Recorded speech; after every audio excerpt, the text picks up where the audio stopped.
klase ng ibon na nagawi dito, no? Nagulat ako, no? Kasi andyan siya. So akala ko kung ano siguro, dahil baka kasi may liwanag lang dito kaya nandito siya. Pero ayan, no?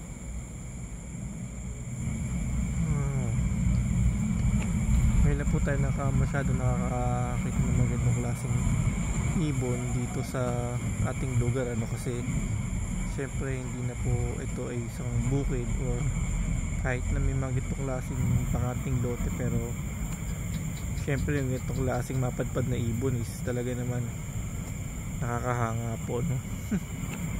Ayan po siya, no? So nagpapalipas lang po siguro ng gabi yan, pero baka po bukas pag liwanag umalis na po yan.